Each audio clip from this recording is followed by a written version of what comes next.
So let's work on this integral. This is, if you look at it, it doesn't look like any of the standard trigonometric substitution problems. So we're gonna have to work something in the denominator here to make it perfect square. So this kind of a question can be done using perfect square technique. So let's talk about this here. I'm going to try to make it into perfect square. How you do that, I'm going to write this one more time with some space. You look at the coefficient of x, which is 10 here, negative 10, divided by 2. So that will be 5, negative 5, and square it. So that would be 5 square, which is 25. I'm going to add a 25 here and subtract a 25. We can do that because it just cancels out. Okay. Now you look at this portion. This is x minus 5's whole square, if you check. And 29 minus 25 is 4.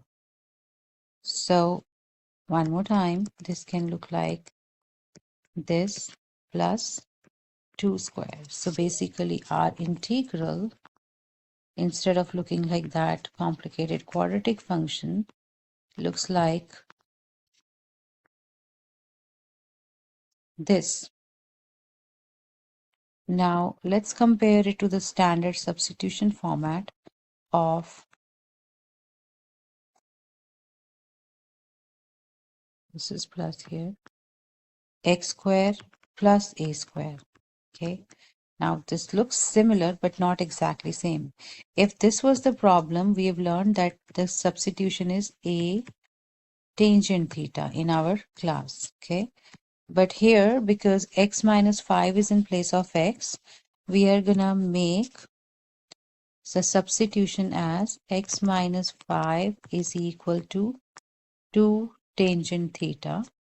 If you differentiate both sides, derivative here is 1 dx, 2 secant square theta d theta. Let's try to work this substitution. Dx is 2 secant square theta d theta.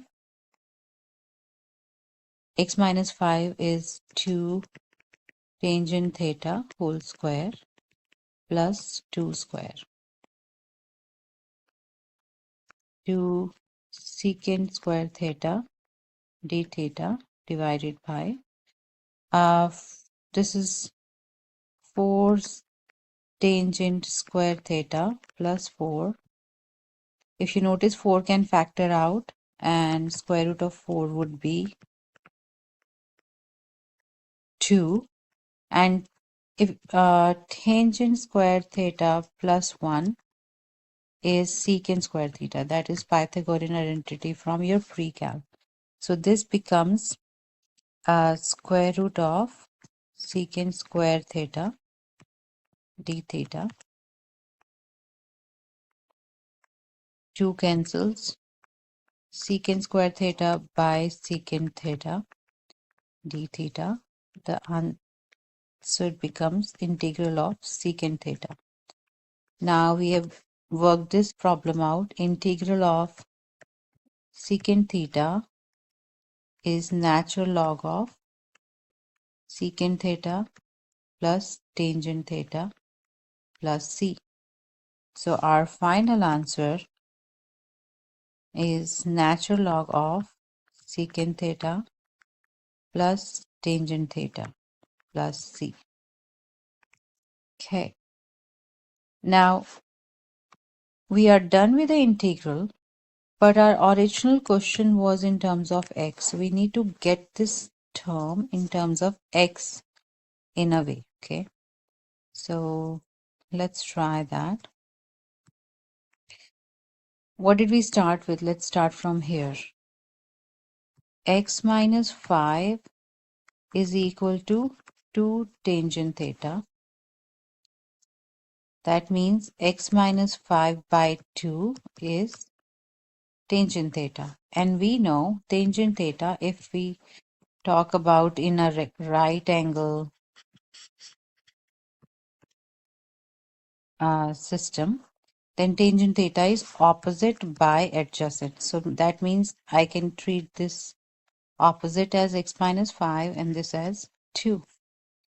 Using this, hypotenuse would be x minus 5 square plus 4 hypotenuse square of opposite legs, right? And we know that that expression basically is x squared minus 10x plus 29 because that's where we kind of started from and that was the same thing, right? So we need secant theta. Let's try to find secant theta.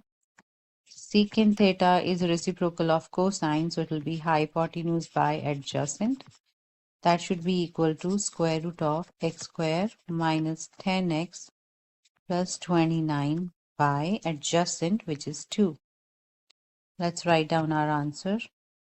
Natural log of secant is x squared minus 10x plus 29 by 2 plus, what is tangent theta here? Tangent theta is x minus 5 by 2. This is your final answer for this integral. So let's go over one time quickly. We had this problem. The first thing we do is perfect square technique and get this expression instead of this. That looks in the format of x squared plus a squared, so we make the substitution. And then we simplify and we got this integral. That straight formula, we applied that. And we figured out tangent and secant from the right angle strategy.